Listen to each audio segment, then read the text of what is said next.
மக்கள் இந்த ஒரு பதிவில் நம்ம என்ன பார்க்க போகிறோம்னா, எனக்கு ஒரு 5 விஷயத்த விஜய் நான் மாற்றிட்டாப்புல. இந்த 5 விஷயம் எனக்குள்ள மாற்றத்தை ஏற்படுத்தியிருக்கு. ஒரு தாவேக்கா தொண்டனா நான் முழுமையாக மாறிட்டேன்னு அப்படிங்கிற மாதிரி எனக்கு தோணுச்சு. எப்படி இந்த சிந்தனை வந்துச்சு, என்ன எது திடீர்னு வந்து ஏதோ வளர்ற அப்படிங்கிற மாதிரி தோணுச்சுன்னா, என் பகுதியில் பார்த்தீங்கன்னா நான் போஸ்ட் ஓட்டிக்கிட்டு இருந்தேன். அதாவது விஜய் நான் பிறந்த நாளைக்கு பார்த்தீங்கன்னா எங்களுடைய சமூக ஊடக பிரிவு அணிவு சார்பாக பார்த்தீங்கன்னா கடலூர் மண்டலத்தில் நாங்கள் போஸ்ட் ஓட்டிகிட்டு இருந்தோம். ஏன்னா இணை ஒருங்கிணைப்பாளர் அப்படிங்கிற ஒரு போஸ்டிங் பார்த்தீங்கன்னா அண்ணா கொடுத்துருக்காங்க. ஸோ இதற்கு நம்ம எவ்வளோ தூரம் உண்மையாக இருக்கணுமோ நேர்மையாக இருக்கணுமோ அந்த வேலையை ஒரு பக்கம் பார்த்து இருக்கும்போது இதை முதல்ல மக்கள்கிட்ட தெரியப்படுத்தலாம், இங்கே நாங்கள் இருக்கோங்கிறத பதிவு செய்யறதுக்காண்டி பார்த்தீங்கன்னா எங்களால் முடிஞ்ச அளவு பார்த்தீங்கன்னா எங்களோட பகுதியில் போஸ்ட் ஓட்டணும். நைட்டு 1 மணி 2 மணிக்கு பார்த்தீங்கன்னா மைண்டில் அப்படியே ஓடுது. இந்த 5 விஷயம் நம்மள்கிட்ட மாற்றத்தை ஏற்படுத்திருச்சுல. இந்த ஒரு விஷயத்தில் நம்ம இப்படி இருந்தவங்க, இந்த ஒரு விஷயத்தில் நம்ம இப்படிலாம் மாறிட்டோமே, நம்ம இப்படியெல்லாம் சிந்திச்சுக்கிட்டு இருந்தோம், இப்படியெல்லாம் பேசிக்கிட்டு இருந்தோம், இந்த ஒரு விஷயத்தில் நம்ம இப்படிலாம் மாறிட்டோமே அப்படின்னு சொல்லி ஒரு ரசிகர்கிட்டேருந்து பார்த்தீங்கன்னா தாவேக்கா தொண்டன் அப்படிங்கிற டிரான்ஸ்ஃபர்மேஷனை எனக்குள்ளே நான் உணர்ந்தேன். சரி, இதை நம்ம பதிவு செய்வோம், இதை நம்ம மக்கள்கிட்ட கொண்டு போவோம். ஏன்னா நிச்சயமாக நம்மள மாதிரியே நிறைய பேருக்கு இந்த சிந்தனை கண்டிப்பாக வந்திருக்கும். மைல்டாக நமக்கே தெரியாமல் நம்ம அண்ணன் இவ்வளோ பெரிய விளையாட்டை நமக்குள்ளே விளையாண்டுருக்கார் அப்படிங்கிற ஒரு அவேர்னஸை அண்ணாவோட பிறந்தநாள் அன்னைக்கு பேசணும்னு நினச்சேன். அதனால தான் இந்த ஒரு பதிவில் பேசுகிறேன். எனக்குள்ளே மாற்றம் ஏற்பட்டுச்சு அப்படின்னு நான் சொன்னேன் பார்த்தீங்களா, அதனால தான் சட்டை போட்டிருக்கேன். சட்டை போட்டு உண்மைக்குமே மாற்றம் ஏற்பட்டிருக்கு அப்படிங்கிறத ஆழமாகவும் தெளிவாகவும் பதிவு செய்யணும் அப்படிங்கிறதுக்காண்டி தான் இந்த ஒரு பதிவு. அதாவது ஏன் சட்டை போட்டிருக்கேன்னா, இந்த வீடியோ போடும்போது பார்த்தீங்கன்னா எனக்குள்ளே ஏற்பட்ட மாற்றத்தை இன்னும் கொஞ்சம் ஆழமாகவும் தெளிவாகவும் புரிய வைக்கணும் அப்படிங்கிறதுக்காண்டி தான் என்னுடைய காஸ்டியூமே நான் மாற்றிருக்கேன். ஒன் பை ஒன்னாக தெளிவாக நம்ம பார்க்கலாம். உற்சாக வணக்கங்கள், வாங்க பதிவுக்குள்ளே போகலாம். இப்போ முதல் விஷயம் மக்களே, கொஞ்ச நாளைக்கு முன்னாடிலாம் அந்த படத்தில், அதாவது விஜய் அண்ணா படத்தோட அப்டேட்டில் யார் யார் இருக்கா, எந்த மியூசிக் டைரக்டர், யார் என்ன ஏதுன்னு சொல்லி யாரையுமே விட மாட்டோம். எல்லாருமே போய் ஃபாலோ பண்ணி யாராவது எங்கேயாவது அப்டேட் போடுவாங்களா, என்ன செய்வாங்க, என்ன பண்ணுவாங்க, சின்னதாக ஏதாவது ஒரு வார்த்தை வந்துடாதா அப்படின்னு சொல்லி நிறையா கேட்டுக்கிட்டே இருப்போம், நிறையா பார்த்துட்டே இருப்போம். இல்லை அப்டேட் கொடுங்கன்னு போட்டு அவங்கள போட்டு படித்து எடுத்துக்கிட்டு இருப்போம். இந்த ஒரு வருஷத்தில் பார்த்தீங்கன்னா நம்ம அதெல்லாம் பெருசாக பண்ணவே இல்லை. பார்த்தீங்கன்னா ஜனநாயகன் விஷயத்தில் எச் வினோத்திட்ட எத்தனை தடவை அப்டேட் கேட்டோம், அந்த ப்ரொடக்ஷன் கம்பெனிகிட்ட எத்தனை தடவை அப்டேட் கேட்டோம். நம்ம பெருசாக கேட்கவே இல்லை. நம்ம அப்டேட்லாம் இப்போ எங்கே கேட்டுக்கிட்டு இருக்கோம் தெரியுமா, பொலிட்டிக்கலாக கேட்டுக்கிட்டு இருக்கோம். நல்லா கவனிச்சு பார்த்தீங்கன்னா தெரியும். ஏன்னாங்க அடுத்த மக்கள் சந்திப்பு எப்போ நடக்க போகுது, பூத் கமிட்டி மாநாடு எப்போ, கல்வி நிகழ்ச்சி முடிச்சுட்டோமா, அடுத்து எந்த விஷயம் நடக்க போகுது பார்ட்டியில், அடுத்தடுத்து இந்த பொறுப்புகள் எப்போ போட்டு முடிக்க போகிறீங்க, கட்டமைப்பை எப்போ ஃபுல் பண்ண போகிறீங்க, அண்ணாவோட அடுத்தடுத்த பயணங்கள் எப்போ இருக்க போகுதுன்னு சொல்லி நம்ம பட அப்டேட் கேட்டுருந்தவங்க இன்றைக்கி பார்த்தீங்கன்னா பொலிட்டிக்கல் அப்டேட் ரொம்ப ஆழமாகவும் ரொம்ப தெளிவாகவும் கேட்டுக்கிட்டு இருக்கோம். நானும் பட அப்டேட்டுங்கிறது வரும்போது கொண்டாடுவோம், வர்ற வரைக்கும் பொலிட்டிக்கலாக என்ன நடக்குதுங்கிறத கவனிப்போம். பொலிட்டிக்கல் அப்டேட் எப்போ வருதோ அதை பற்றிலாம் பேசுவோம், தெளிவுபடுத்துவோம் அப்படிங்கிறத நோக்கி நான் பயணிக்க ஆரம்பிச்சிட்டேன். எனக்கே பெரிய ஆச்சரியமாக இருந்துச்சு, என்னடா ஒரே வருஷத்தில் நீ ஆடாது அப்படிங்கிற ஒரு டிரான்ஸ்ஃபர்மேஷன் இருக்கும் பார்த்தீங்களா, அது ரொம்ப ஆழமாகவும் தெளிவாகவும் இருந்துச்சு. இது நம்பர் 1. இப்போ ரெண்டாவது ஒரு விஷயம் மக்களே, நம்ம எல்லாருமே பார்த்தீங்கன்னா ஆடியோ லான்ச் அப்படிங்கிற விஷயத்துக்கு பார்த்தீங்கன்னா காத்து கிடப்போம். எப்படா அண்ணன் வருவாங்க, எப்போ அந்த காக்கா கதையெல்லாம் சொல்லுவாங்க, எப்போ அந்த குட்டி ஸ்டோரி சொல்லுவாங்கன்னு சொல்லி அந்த ஆடியோ லான்ச்சுக்கு பார்த்தீங்கன்னா காத்துட்டு இருப்போம். இன்றைக்கி ஆடியோ லான்ச் அப்படிங்கிறது எத்தனை பேர் மைண்டில் இருக்குது. இப்போலாம் அண்ணன் எந்த பொலிட்டிக்கல் மேடையில் என்ன பேச போகிறாங்க, இது வரைக்கும் என்னென்ன மாதிரி பேசியிருக்காங்க, பொலிட்டிக்கலாக என்ன வார்த்தைகளை சொல்ல போகிறாங்க, எப்படிப்பட்ட ஸ்டேட்மெண்ட்டை பேச போகிறாங்க, தோழர்களுக்கு என்ன சொல்ல போகிறாங்க, பொதுமக்களுக்கு என்ன சொல்ல போகிறாங்க, அது மட்டும் இல்லாமல் பார்த்தீங்கன்னா எந்த இஷ்யூவை மையப்படுத்தி தன்னுடைய பேச்சை தொடங்க போகிறாரு, எப்படி முடிக்க போகிறான்னு சொல்லி ஆடியோ லான்ச்சுக்கு நம்ம கொடுத்த முக்கியத்துவத்தை அப்படியே டோட்டலாக பொலிட்டிக்கல் அப்டேட் கொடுக்குறோம். நல்லா கவனிச்சு பாருங்கள், பொலிட்டிக்கலாக அண்ணன் எப்போ பேசுவார் அப்படின்னு சொல்லி காத்து கிடக்கிறோம். ஒரே மனுஷன் தான் ஒரு முடிவு எடுத்தாப்புல நம்மளை எப்படி அப்படி திருப்பினாருங்கிறது எனக்கு சத்தியமாக தெரியல. அந்த போஸ்ட் ஓட்டும் போதெல்லாம் அடுத்து எப்போ அண்ணன் பேசுவாங்கன்னு தான் நம்ம பேசிக்கிட்டு இருக்கோமே.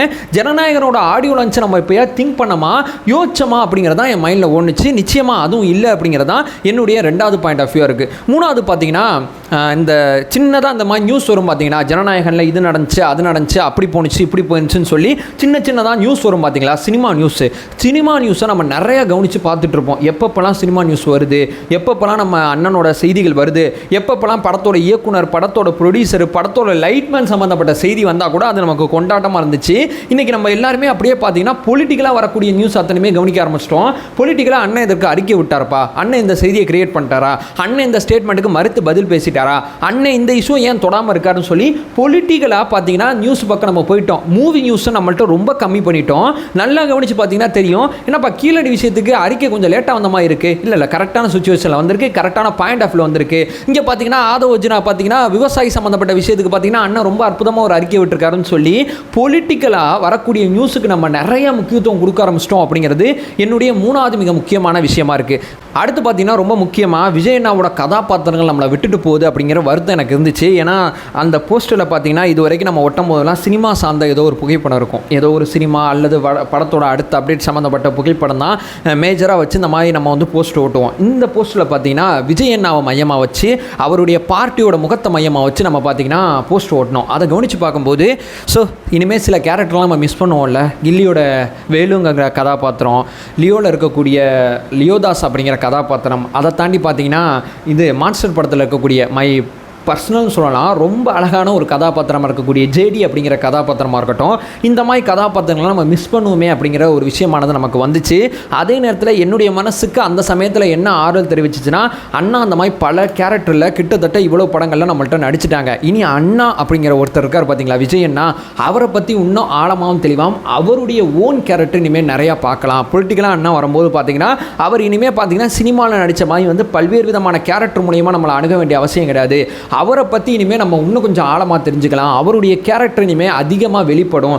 அவருடைய கேரக்டர், அவருடைய அந்த ஃபன் டோனு, இதெல்லாம் இனிமேல் ஆழமாகவும் தெளிவாக நம்ம பார்க்கலாம் அப்படிங்கிற ஒரு விஷயம் என் மனசுக்கு வந்துச்சு. ஏன்னா அந்த போஸ்ட்டில் பார்த்தீங்கன்னா நிறையா போஸ்ட் நம்ம எல்லாருமே எப்படி ஓட்டுவோன்னா, அந்த படத்தோட சம்மந்தத்தில் இருக்கும்போது கட்சி ஆரம்பிக்கிறதுக்கு முன்னாடி வரைக்கும் படத்தோட அப்டேட் அடிப்படையில் தான் நம்ம போஸ்ட் ஓட்டுவோம். ஆனால் இந்த இடத்துல பார்த்தீங்கன்னா கட்சி சிம்பிளை வச்சு ஓட்டும் போது பார்த்தீங்கன்னா இனி விஜய் அண்ணாவை பற்றி ஆழமாகவும் தெளிவாகவும் நம்ம நிறையா தெரிஞ்சுக்கலாம், நிறையா பார்க்கலாம் அப்படிங்கிறதான் நமக்கு அந்த சமயத்தில் தோணுச்சு. அடுத்து பார்த்தீங்கன்னா கடைசியாக ஒரு பாயிண்ட் சொல்கிறேன். ரசிகர் சண்டை போட்டுக்கிட்டு இருந்தோம். இப்போ பெருசாக நம்ம போகிறதில்ல, ஆனால் பொலிட்டிக்கலாக அக்ரெசிவாக சண்டை போட்டுக்கிட்டு இருக்கோம். பிஜேபி காரனை சும்மா விட மாட்டோம், நாம் தமிழ்காரனை சும்மா விட மாட்டோம், அடுத்து பார்த்தீங்கன்னா திமுக காரனை தூங்க விட மாட்டோம். ஸோ நம்ம பார்த்தீங்கன்னா நிறையா பொலிட்டிக்கலாக நிறையா படிக்க ஆரம்பிச்சிருக்கோம். இந்த இஷ்யூவில் இந்த அறிக்கையில் இந்த ஸ்டேட்மெண்ட் சொல்லும் போது பின்னாடி ஒரு டேட்டாவை தேடி இந்த அறிக்கை எங்கள் அண்ணன் சொன்னதுக்கான காரணம், இந்த அறிக்கை பதிலுன்னு சொல்லி பொலிட்டிக்கலாக நம்ம நிறைய சண்டைகள் போட ஆரம்பிச்சிட்டோம்னு நம்ம சொல்கிறோம். ரசிகர் சண்டை போட்டு தேவையில்லாத வேலைகள் பார்க்குறாங்க அப்படின்னு சொல்லி நம்மளை கொச்சைப்படுத்திக்கிட்டே இருந்தாங்க அந்த சமயத்தில். இப்போ பார்த்தீங்கன்னா ஒரே ஒரு விஷயம், நம்ம அண்ணா பார்த்தீங்கன்னா அரசியல் அப்படிங்கிற பக்கம் வந்தோன்னா நம்ம நிறையா பார்த்தீங்கன்னா ரசிகர் சண்டையை ஓரம் வச்சுட்டு இந்த இஷ்யூவில் இந்த மக்கள் பிரச்சனையில் ஏன் இந்த நிலைப்பாடு எடுத்தீங்க, ஏன் டெல்லி விசிட்டு போனீங்க, ஏன் பொள்ளாச்சி வழக்கில் தாமதப்படுத்துனீங்க, ஞானசேகரனை ஏன் இன்னும் இந்த மாதிரி மனிதர்கள்லாம் ஏன் பக்கத்தில் வச்சுருக்கீங்கன்னு சொல்லி மக்கள் பிரச்சனைகளுக்கு நம்ம ஆழமாகவும் தெளிவாகவும் சண்டை போட்டுட்ருக்கோம். மக்கள் பிரச்சனையை பார்த்தீங்கன்னா களத்தில் போராட்டங்களை அறிவித்து பார்த்தீங்கன்னா போராட்ட வடிவத்திலே நம்ம போராடிக்கிட்டு இருக்கோம். இன்டர்நெட்டில் ஒரு பக்கம் போராடிக்கிட்டு இருக்கோம், களத்தில் ஒரு பக்கம் போராடிக்கிட்டு இருக்கோம். கிட்டத்தட்ட பார்த்தீங்கன்னா 5 வகையான மாற்றங்கள் அண்ணா பார்த்தீங்கன்னா ஏற்படுத்தியிருக்காங்க அப்படிங்கிறது தான் எனக்கு ஆழமாகவும் தெளிவாகவும் தோணுது. ஆனால் நீங்கள் அரசியலுக்கு வந்து எங்களையும் எவ்வளோ மைல்டாக அழகாக அரசியலுக்கு இழுத்துட்டு வந்துட்டீங்க அப்படிங்கிறத என்னால் உணர முடியுதுன்னு இந்த போஸ்ட் ஒட்டும் போது ரொம்ப ஆழமாகவும் தெளிவாகவும் நைட்டு மைண்டில் ஓடினது முழுக்க இதான். ஏன்னா நம்ம இதில் ஒரு சினிமா மையமாக வச்சு தான் அந்த போஸ்ட்டை ஒட்டுவோம். இன்றைக்கி பார்த்தீங்கன்னா ஒரு தலைவர், கட்சியின் தலைவர் அப்படிங்கிற முகத்தை மையமாக வச்சு ஒட்டுறமே. ஸோ எவ்வளோ பெரிய டிரான்ஸ்ஃபர்மேஷனை நமக்குள்ளே இந்த அண்ணா ஏற்படுத்தியிருக்காரு நம்ம அண்ணன் அப்படிங்கிறதான் ஆழமாகவும் தெளிவாகவும் அந்த சமயத்தில் வந்துச்சு. இதை தாண்டி பார்த்தீங்கன்னா அண்ணனுக்கு வந்து மீண்டும் ஒரு முறை பார்த்தீங்கன்னா இனிய அகவை திருநாள் நல்வாழ்த்துக்கள் அப்படிங்கிற ஒரு விஷயத்தை சொல்லிட்டு இந்த வீடியோ நான் என் பண்ணிக்கிறேன். நம்ம சேனலை ஃபர்தராக ஃபாலோ பண்ணிங்கன்னா பொலிட்டிக்கல் சார்ந்து மிக முக்கியமான பல விஷயத்தை நம்ம பார்த்துட்டு இருக்கோம். நம்மளோட ஒரே நோக்கம் அறியாமை அகற்ற வேண்டும், அறியாமை அகற்றப்பட வேண்டும். Thank you so much.